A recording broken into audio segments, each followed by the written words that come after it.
So, hi guys, today we have AtCoder contest, and unfortunately I'm a couple minutes late, so I'm afraid today we won't participate like as a rated contestant, but we'll still solve the problems and maybe like submit them straight away after the end of the contest, because this is the best that I can do, I think, in the given circumstances. Let me actually share the screen so that you can see it. All right, great. So we actually it's not ABC, it's ABC 194. I mean, problems. Yeah, a contest already started like a couple of minutes ago. So I don't think it's a good idea to wait ratedly, but we'll see.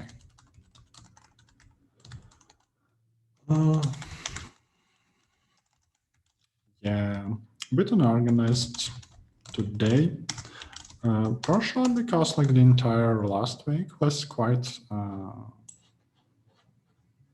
I was quite busy. I must say I'm very sorry for you guys because like obviously you expect a better and more frequent content from me.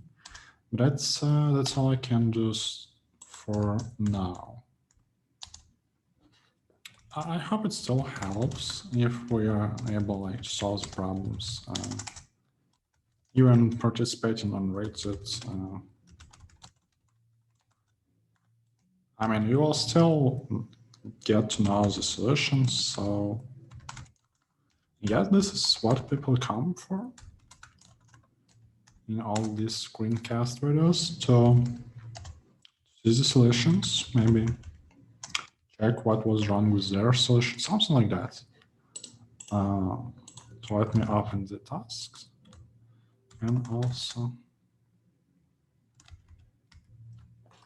some compiler. Yeah, no setup whatsoever today, sorry guys.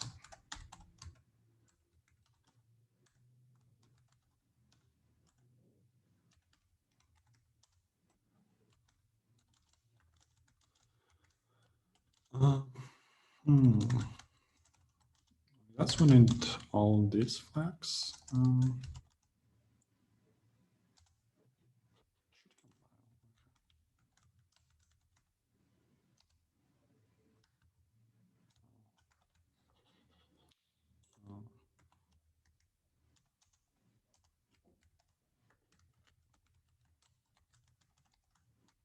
Usually I do all this setup phase before the contest, and that's something that you should do before the contest as well, because as we will see soon, it already took like a lot of time from me, like 5 minutes only setting up the environment. Obviously, this is not something you want to do during the contest. I mean, this is something you want to do in advance.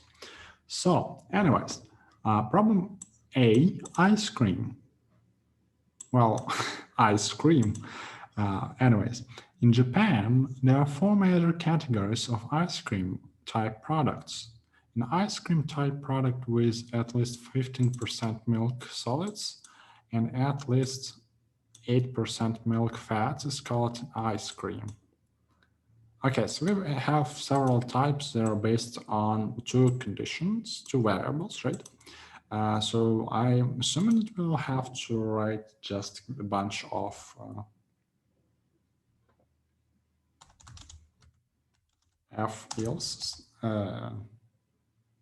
if-else statements, right?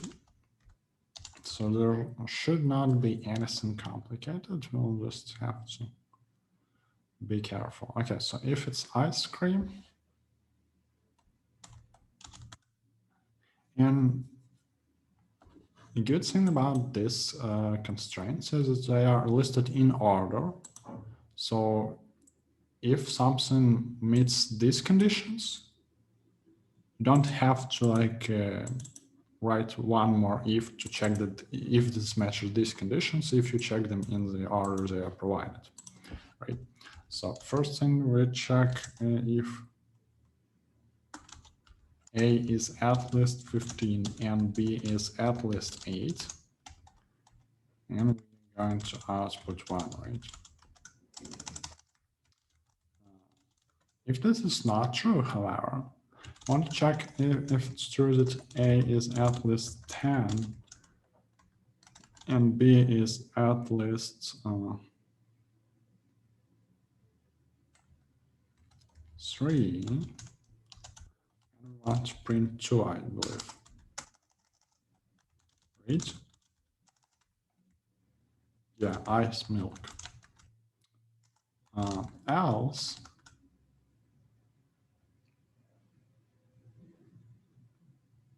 if A is at least 3, we want to output 3. And finally, we want to output 4. And just to be like tidy, we're going to print a new line here.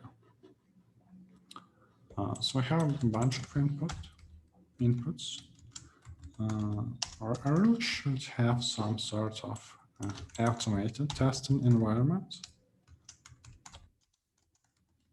We would even need a separate video on how to set up such a thing,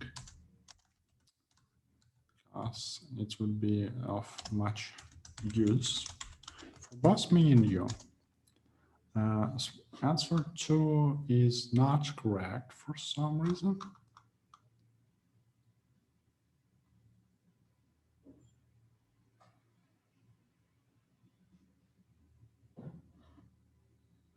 Oh, okay. So milk solids.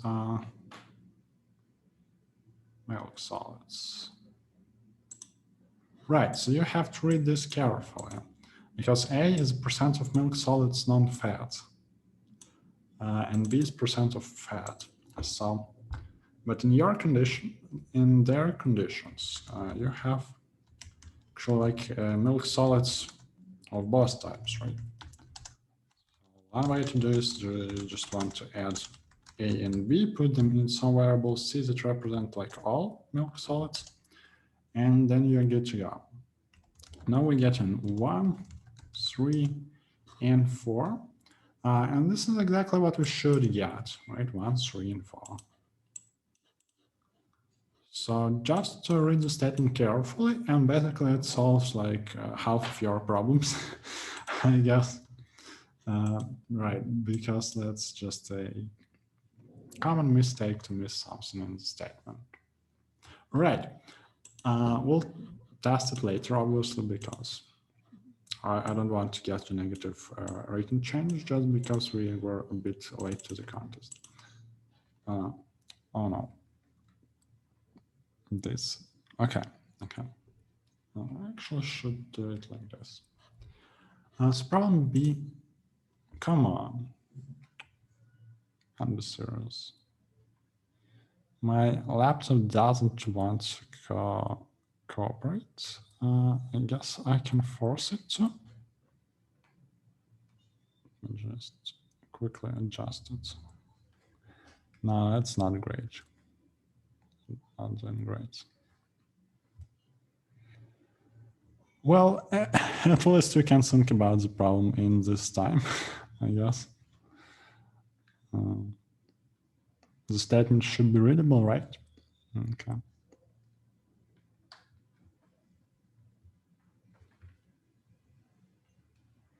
I don't understand. Why is this happening? Like it could have happened any other day, but no, it's got to be the recorded day, right? Oh, I guess, yes, it kind of works now. Well, we'll see. So problem B, job assignment. Your company has n employees called employee 1 through n. Makes sense. Why call employees by names when you can call them by numbers? Sounds like a prison, actually. But anyways, you have received 2 work orders called work A and work NB, which must be completed. Employee I can work at can complete work I in XY minutes and work B in YI minutes. We'll assign each work to one employee. You can assign both works to the same employee, in which case time is taken. Yeah, okay. It is longer.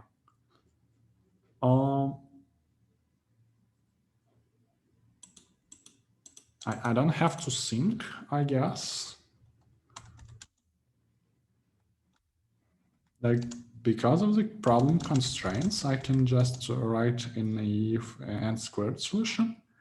I'm guessing, yeah, there's an elegant solution. Let's actually write both.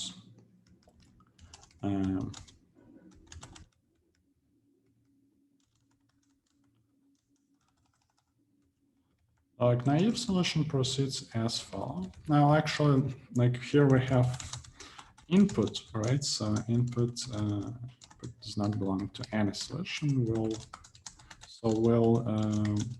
place it like this.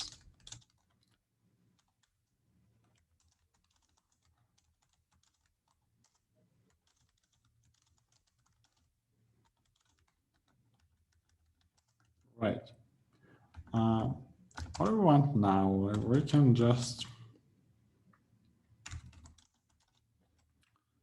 take best time. What is the best time? Like it's at most 2 times 10 to the fifth, right? Because AIs and BIs are bounded from a wall. Let's now simply loop over all possible pairs of workers.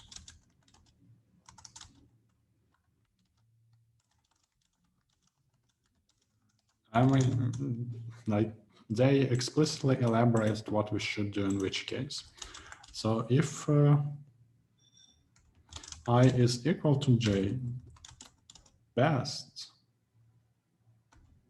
should get minimum of best and AI plus bj, right? Else best should get minimum of best and maximum of these two. Like this is exactly what is stated in the statement. You don't have to think much about it. You can always check if constraints allow something naive.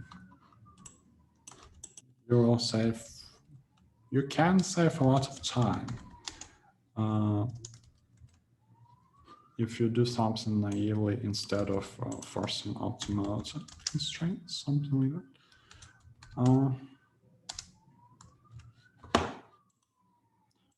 Right, well,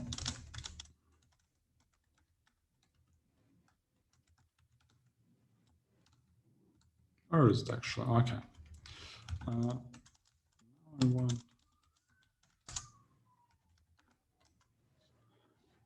this is not correct.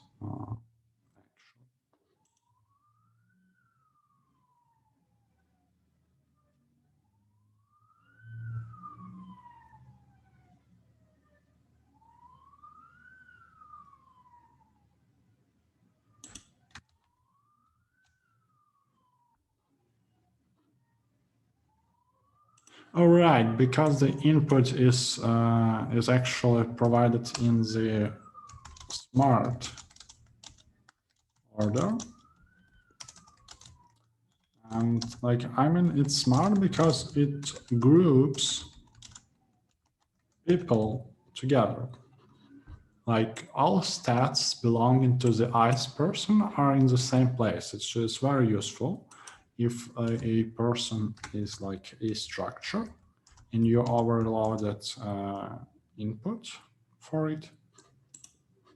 But it's not, well, I guess maybe this is even shorter than the previous 2 for loops, but I don't know. So this works clearly in n squared and it's not big, so 1000. So this is all you needed to implement. Maybe we will come back to an elegant solution later, just because later problems may be more interesting to spend our time on.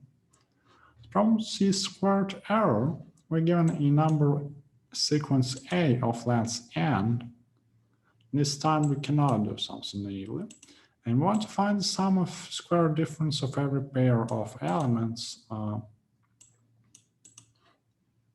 All values are not huge because otherwise the sum can be huge, I guess. Let's estimate. Because they are at most 200 and at least negative 200. So the difference is at most 400. And we square it. So we now are at 16,000, right? 400. No, we are at 160,000. Right? 400 times 416, 4 zeros. Right. And now we have like a lot of such numbers, such pairs. And namely, we can have n squared pairs. So 3 times 10 to the fifth times this squared, right? So 9 times 10 to the 10th to the 14th, actually, if we discard these zeros. And 9 times 16 is a lot. Well, the constraints on AI are necessary for the answer to fit at least in long, right? Or as I prefer to write it in 64T. So let's actually read the input.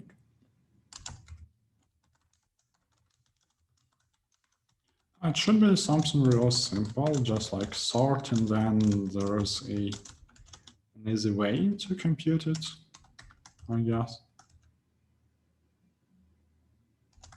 Oh, it's actually, okay, you compute it only once, makes sense.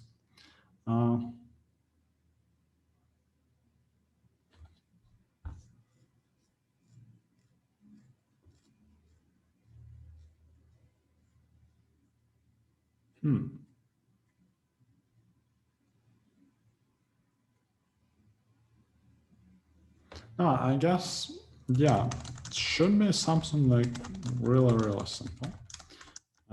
Really simple, I mean the following.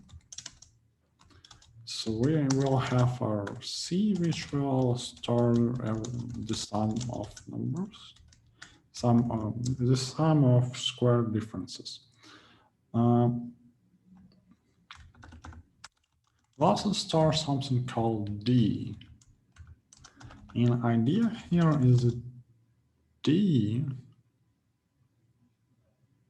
we'll process elements one by one, okay? And the idea is when we process an AI, suppose we process first AI elements, right?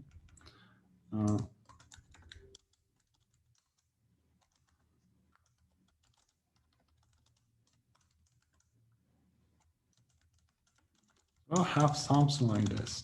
I wanted to know this variable. This is like what is the contribution of the previous element?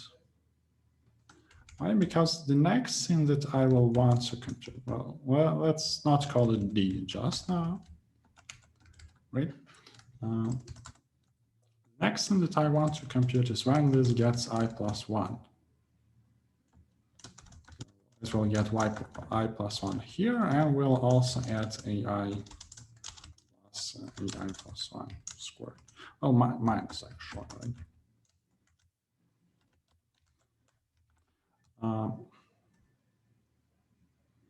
First, this should change somehow, and this should change by,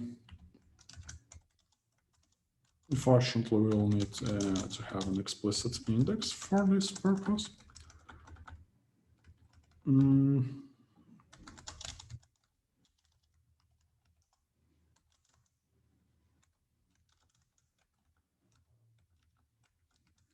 Well, this will only happen when I is not 0. So we'll change it like so. And these are small, so we don't have to worry about overflow. And once it gets there, D is long, so it takes care of the overflow. Here it's also fine. So we got rid of this part, right? What is the relation between these two? How are they related? Well, let's see. What is this actually? If you open this, then you'll get something like this, right? And if you open this, you get something like this.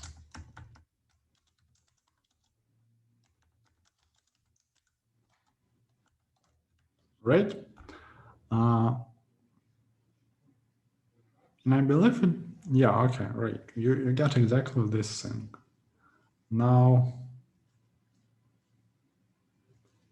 let me actually think if I want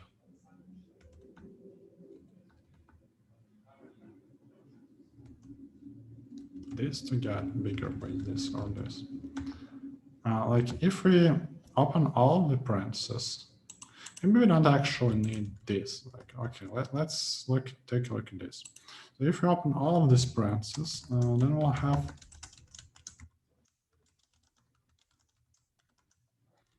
three such sums, right? The first sum is sum of squares. Now we have -2. And we'll have just the sum of numbers times AI. And we'll have plus AI I times, I believe.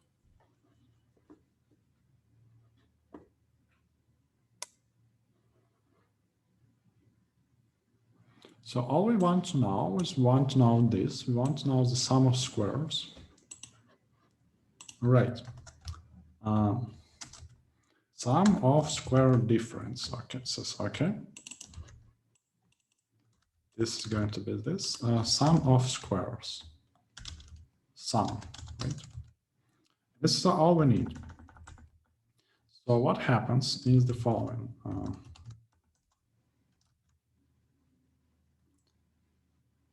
First, sum of square differences should get incremented by this part, right? I'm assuming that, yeah, right. Second, should be decremented by 2 times sum times AI, right? This is this part. And third, it should get incremented by sum of squares. Now, if you take a look at these sums and sums of squares, then you obviously want to update them.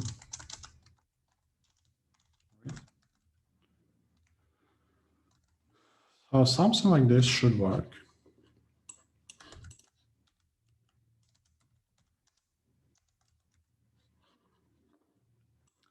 $56 and $950 are the expected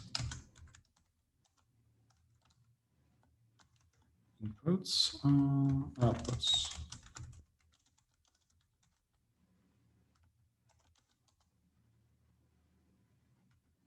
This is not what we were waiting for, and this is also not what we were waiting for. So let me think if I'm missing something obvious here. This actually does not matter. Lol, really? Wait, really? Oh, I guess sorting depends how you open the square, but doesn't really.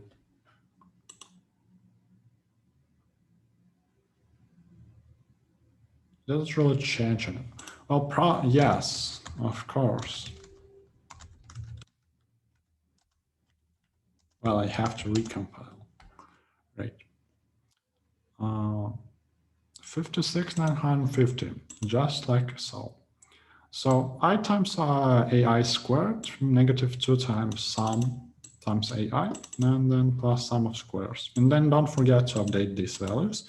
You want to update them afterwards, because if you remember, like AI Well, actually, it doesn't matter because if you place it here, you will get the same values. This is problem with really nice. No? Wait. Wait. Oh, I'm guessing like the only difference is because this and this, right?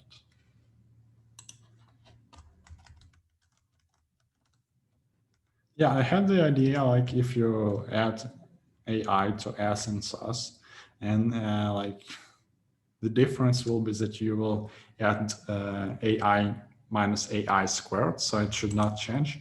But apparently, in our way of computing this sum, something changes. So I'm not exactly sure what. Maybe I double counted this in this part.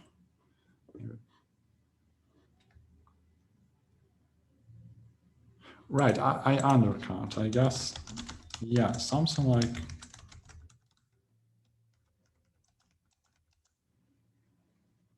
is something like this valid or not? Right, but we won't do it like that. We'll do it like that. Is it still correct? Oh man, like this, I'm doing this here only for educational purposes. Once you get the correct answer, you should not like try to modify your code to achieve better, I don't know, something, better something. Right? Is it actually? No. I always get confused by these memory limits for AtCoder. I'm used to code forces way more. It's problem D journey. We have a graph with n vertices called vertex 1 through n. Takahashi is standing on vertex 1. The graph has no edges now. Takahashi will repeatedly do the following operation. Choose one of the n vertices, including the one he's standing now. Each vertex is chosen with probability 1 over n, independently from previous operations. And we'll add an edge between the current vertex and go to the chosen vertex. Okay. Find the exact number of times he does the operation until the graph becomes connected. Well, that's actually a nice statement. I'm assuming you can solve it with something simple, like using the linearity of expectation and some dynamic programming. I'm not entirely sure what exactly we expect in this problem. Yeah, so in case you were wondering, the problem with the laptop is that the screen just goes black sometimes. And I do have a separate screen, a bigger one. So I can actually write code and compile and everything. But the problem is that I don't see the recording. So I'm not sure if the camera is focused and stuff like that. That's why I have to fix it sometimes manually. It doesn't happen all that often, but for some reason today it decided to happen a bit more often. Maybe I should just go to the service center, but they will probably do something that's not really helpful and take a lot of money for it. So I think I won't do it for now. Yeah, I prefer to fix the stuff like ourselves, in-house. No. Right. I believe that for this problem, let me actually, yeah. Okay. Just 1 second, guys.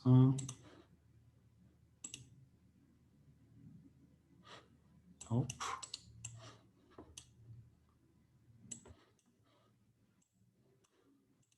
Right. Cool.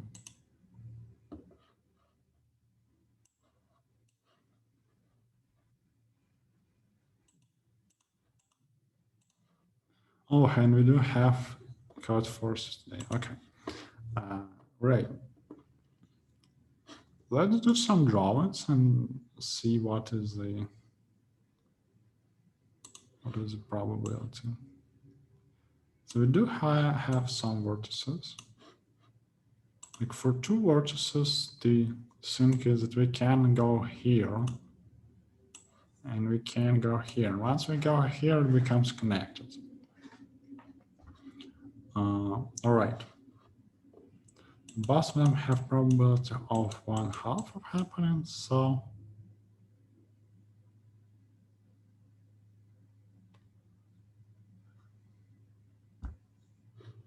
yeah, makes sense that it takes 2 moves. We're interested in actually like what is the expected number of turns until this event occurs, which is of course true. Okay, which is the inverse of the probability. Now for 3 vertices, things are not all that simple. And we can stay in the same place, go to this vertex, go to this vertex.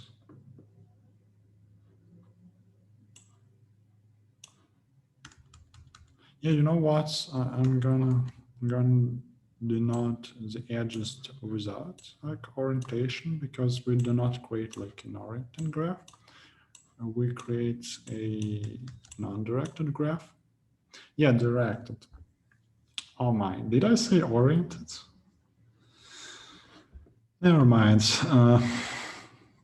Yeah, this is something that just happens with non-native speakers. So we have an undirected graph actually it is. I believe it's graph. Yeah. Graph is like graphite. Oh, actually graphite is also graph. And graph, yeah, okay. You know, well, if you are not learning programming actually, we can learn English language, yeah. So what goes on is like each of these edges has a probability of 1/3 appearing when we are standing in the end point. Like the first idea that immediately comes to mind is like once we draw this edge in the middle, these two vertices are effectively one component, one connected component, right? But this, so you might think that we have reduced it, like once this edge is drawn, the situation gets reduced to 2 vertices. But apparently it is incorrect, I believe.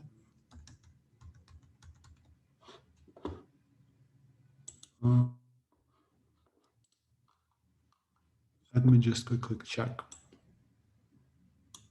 Yeah, independent of previous operations. So this is not like so, because we may go like backwards with the same probability as we were able to go before.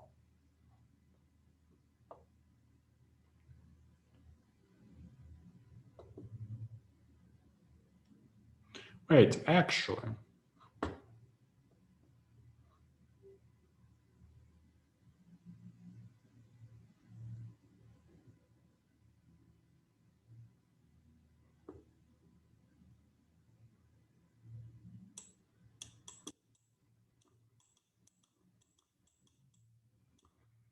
wouldn't we just take the inverse of this and inverse of this and then add? Isn't it the answer? Come on, you gotta be kidding me. Nah, this is not something you expect of a problem. Okay, so like no matter how our operations proceed, the first thing that is going to happen to our graph is that we are going to create a connected component of 2 vertices, right? And of 3 vertices, 4 vertices, etc.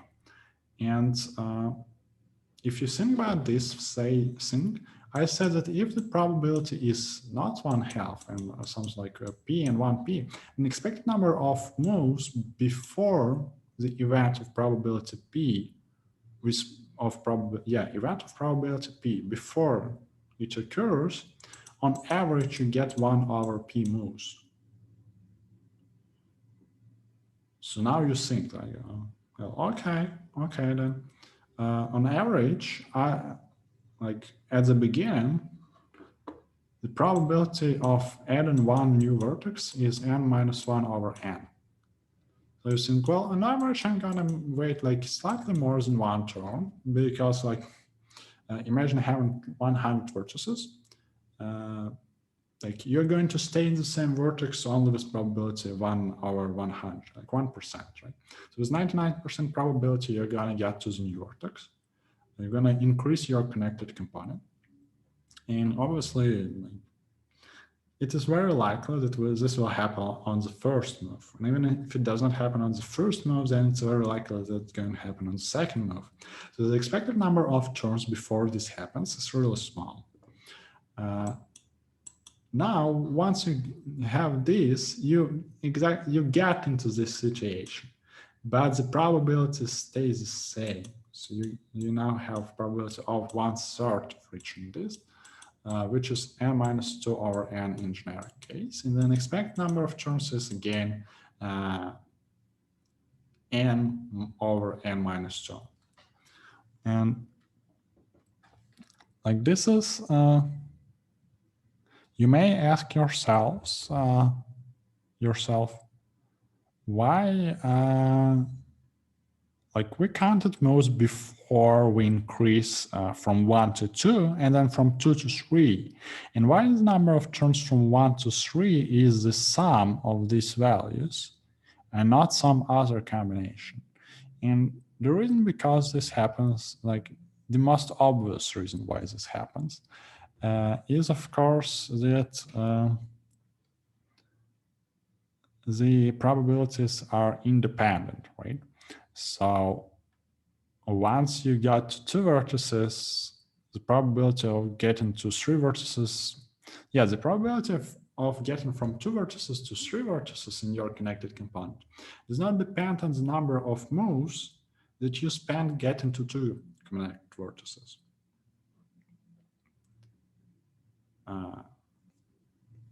So that's why you just add independent mathematical expectations. The other way, which is of course mathematically easier, is the well-known theorem, which states the linearity of expectation. So you don't actually need this random variables to be independent. In our case, random variable is number of moves until we increase the size of the component.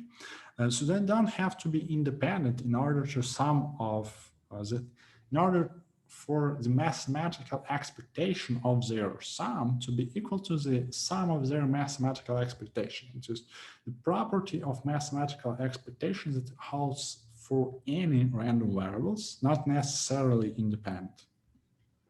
We didn't have to do all this analysis. I just think like, because we are here for educational purposes, then I'm going to explain all the reasoning behind this problem. So now we're going to compute does this. I'm going to call it long double. I'm not going to call it int. Actually, like if you think what I said was that we are going to compute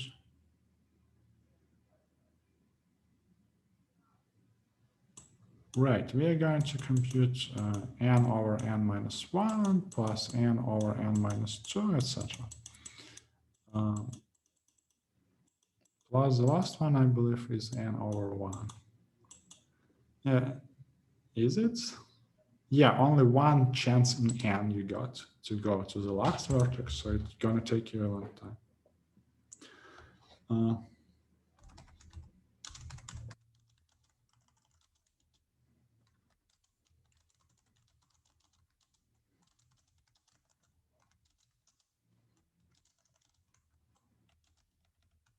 So like this. I'm gonna print it like so. Like I'm going to multiply by n only once, although I believe it does not matter. Fixed, I believe set precision subselect, yeah.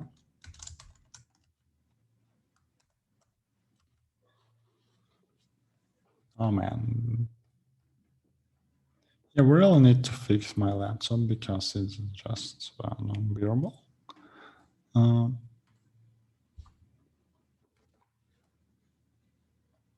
No, really. Come on. Okay. No. No, no, no, no, no.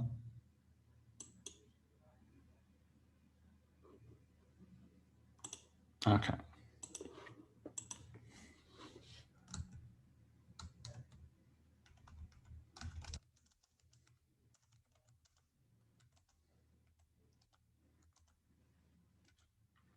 What is the answer for n equals 4? We'll need 4 over 1 plus 4 over 2 plus 4 over 3. Now first two are 4, 2, and 4 sorts, so we should get something like 7.333. Right. Sounds very plausible, actually. Gotta clear up eventually. I'm surprised that this is, if this is correct, then I'm genuinely surprised.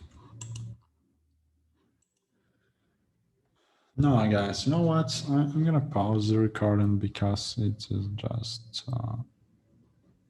not cool. I mean, I don't see how the recording looks.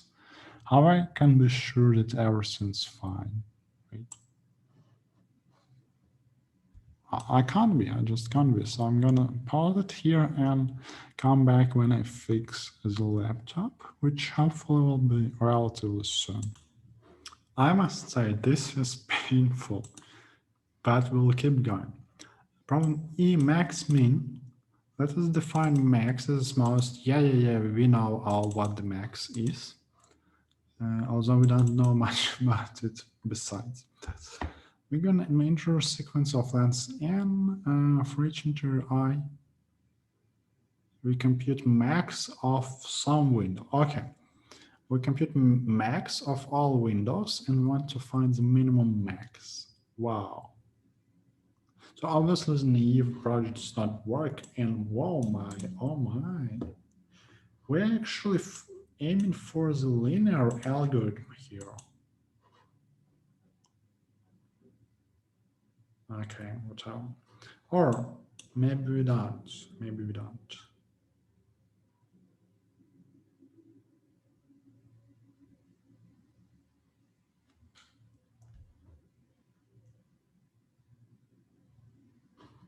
It's not clear, like time constraints are bigger than usual twice. Maybe they're like 2 seconds were too tight.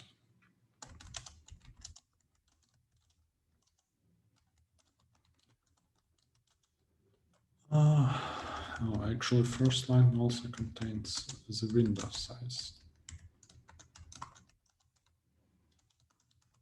I guess solving a lot of interview problems would help you here. But yeah. What is... We can always do this while we are thinking.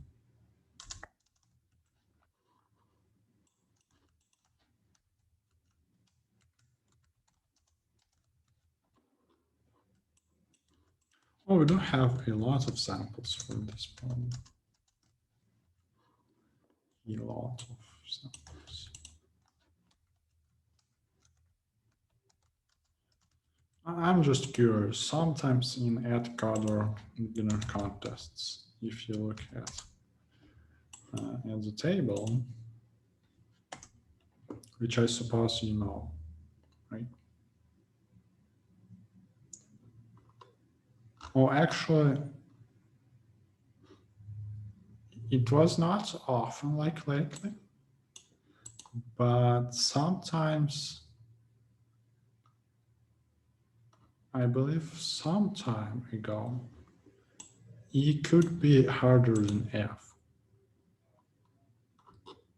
Or maybe it was common for something like AtCoder regular contest, I'm not sure. Let me quickly check. Maybe I'm just wrong. No, yeah, for AtCoder regular contest, like sometimes E is harder than F. And sometimes it's not, but no, this is the old one, okay. So they don't like always judge the difficulty correctly. And it makes sense to read F. And I mean, if you have half of the time for two problems, it definitely makes sense to read both of them.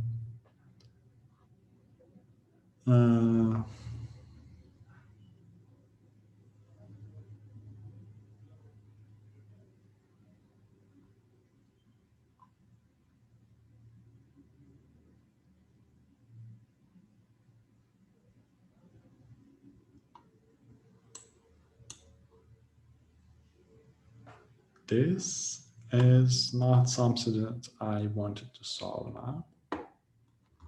Right. Okay, so let me think about Max actually for some time and then I'll come back. Okay, so I'm actually not sure what is the expected complexity for this one, but if it just happens so that 4 seconds are enough for 1 million for n log n solution, then I have at least 2 possible approaches, and I really don't know. They sound like too simple to be true. Let me show you what I mean by this statement.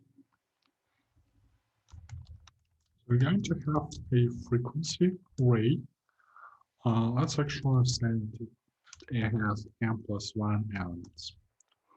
Because max of m elements is always in this range, from 0 all the way up to m, right? So what we can do initially, let's say like best max, well, min max actually. Let me initialize it with m because it's never bigger than m. Min max. We're gonna print it in the end easily. So what I'm gonna have now, I'm gonna have just a set of absent values, values that are not in our window. And we'll just have like a lot of operations with this set. And I really don't know if this is the expected complexity. But yeah, I mean, I guess something like this is on the edge, right on the edge of being fine. So maybe this 4 seconds is the time in this problem. So what is going to happen now?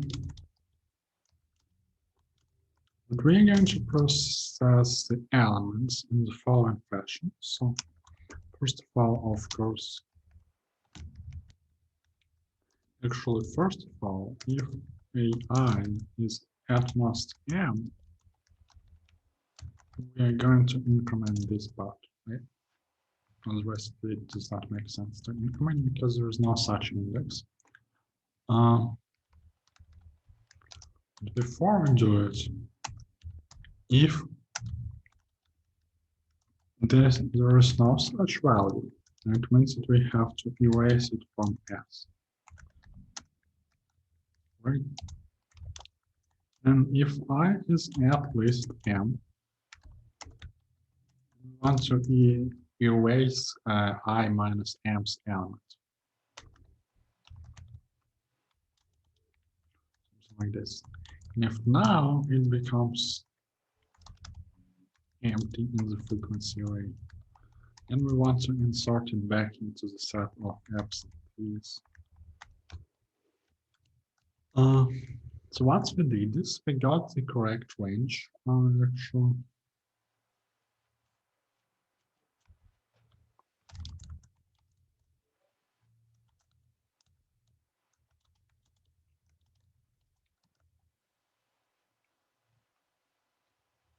so if we have enough values, this is the correct range of length m. correct window. And min-max should get minimum of min-max. And I'm assuming as begin. Well, of course, dereferenced, right?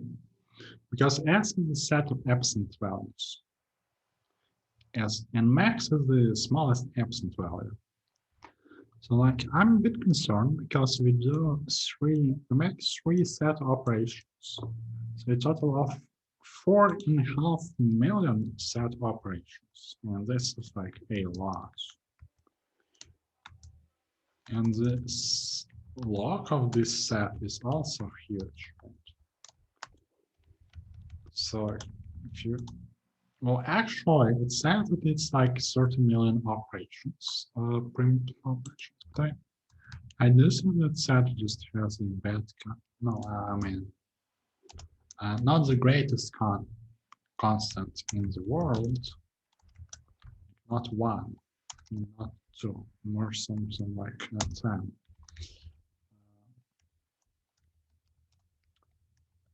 So this is something that I would aim for. 1022 is the correct answer, but we don't know if it's fast enough. I suppose it is because it just there must be a reason why time limit is increased. I'm not sure why they don't simply use the constraint like 3 times 10 to the fifth.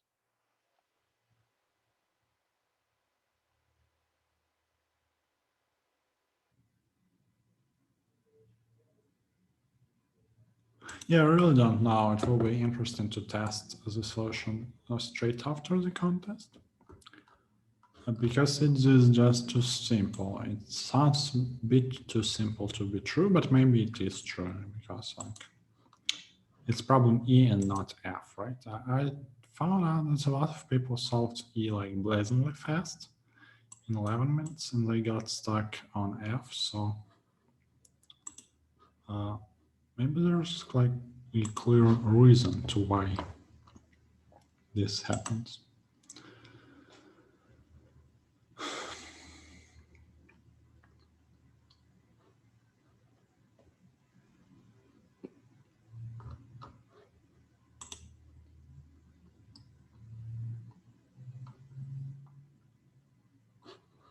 Yeah, like people often spend like 40 minutes on F.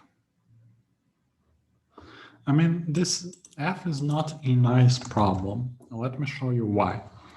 F uses hexadecimal notation to do some strange magic, which sounds like digit DP. Honestly, it sounds like digit DP. But maybe I'm wrong.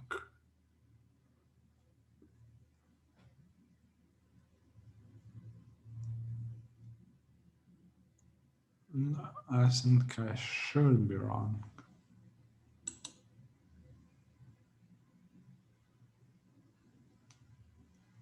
Maybe I'm not. Okay. Okay. So we make use of hexadecimal notation. Now, n is some number in hexadecimal notation. We want to count numbers with exactly k distinct digits in hexadecimal notation without leaving zeros that are between 1 and n.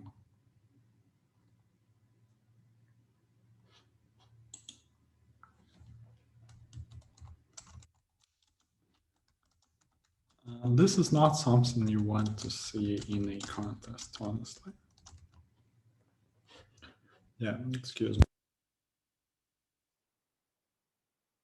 Okay.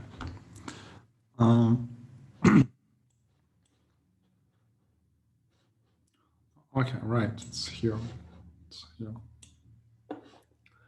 I have no idea whatsoever how we are going to do with the part about between 1 and n, right? Because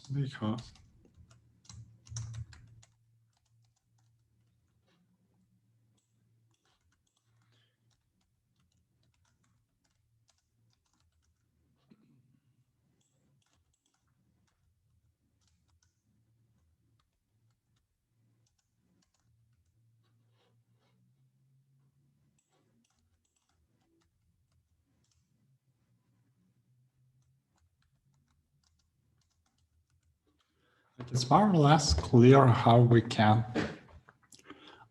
count numbers of a fixed length. It should be more or less clear. Like, how do we count numbers which have of length exactly 10 that have exactly like k values, k digits, different digits?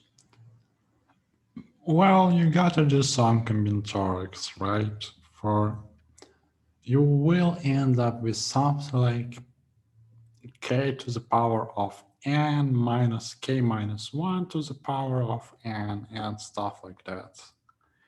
And it's really not something you want to think about in a contest. Honestly, I'm not sure if I want to think about this problem, but let's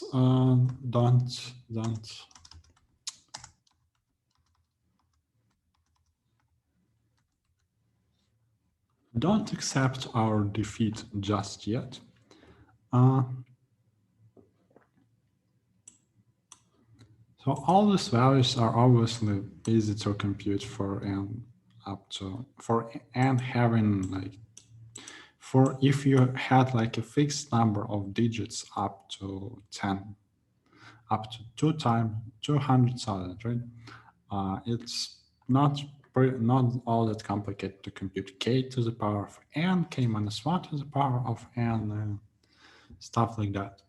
You can, we should also separately consider 0. Maybe you don't, if you don't care. Yeah, you don't care. You want, however, to multiply by the number of choices of digits themselves, and you're gonna end up with some inclusion-exclusion formula that I'm not particularly interested in implementing right now. And what's more interesting is how do we proceed about being not having the fixed length, but rather being at most n. Well, obviously we can count like all numbers that have smaller lengths, right? How does it help us? Let's see. Well, suppose we have exactly the same length as n, and we more or less know the first digit, right? Once we fix the first digit, if the first digit is smaller, then any combination of smaller lengths to continue to append to this first digit, it's gonna work. Like if n starts with D, then anything from 0 to C, a total of 13 combinations, I believe. You can take anything you want here. You will end up with something smaller than n, right? And they all have the same number of choices for them. So yeah, you only want this part. To compute the number of ways to select this part once, and then you're good. You know the first digit, and you know this part of strings, right? You multiply the number of options for the first digit. Well, actually, it's like you got to be a bit careful when you multiply, because once you fix the first digit, it's got to become one of these like k digits that you're going to be present in the remaining part of the string. But it just modifies binomial coefficient a bit, like not all that drastically. You select from 16, from 15, you select k minus 1 instead of selecting k from 16. Not a big deal. Now, if the first digit is D, and you got to do the same thing with the next digit. There's no choice. And you keep the number, the count of different digits on the prefix,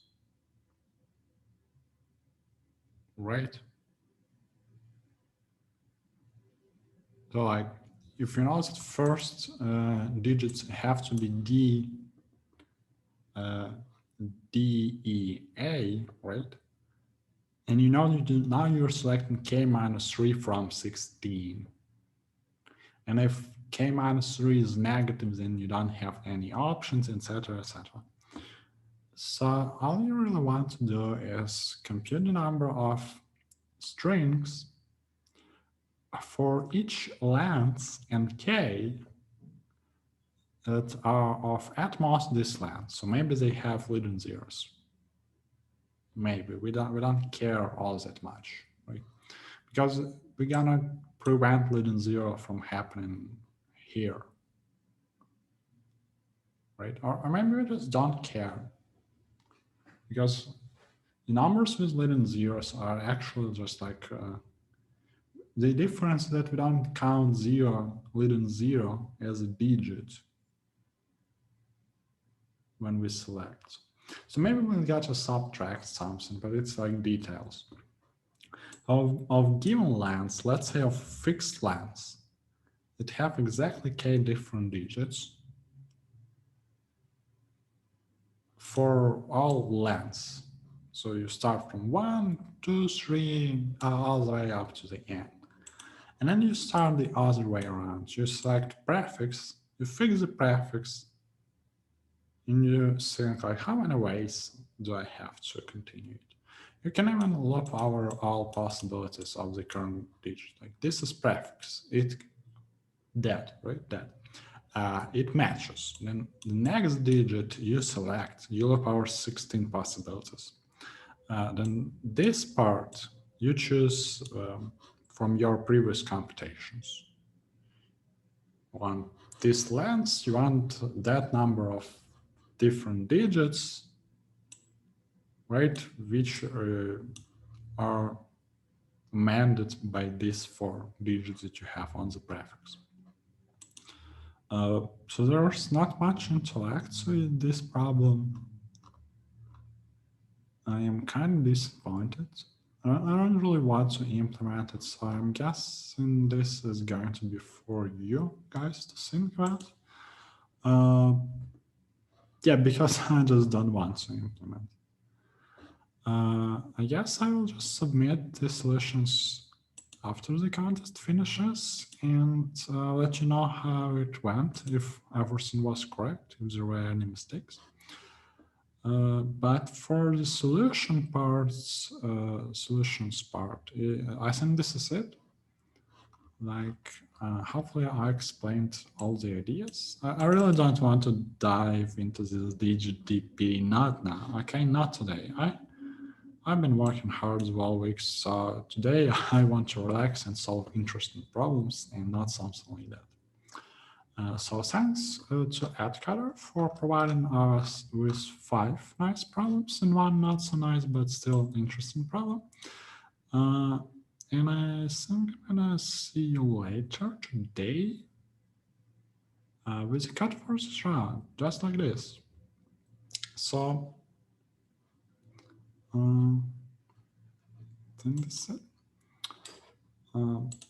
Jumping out. Bye bye.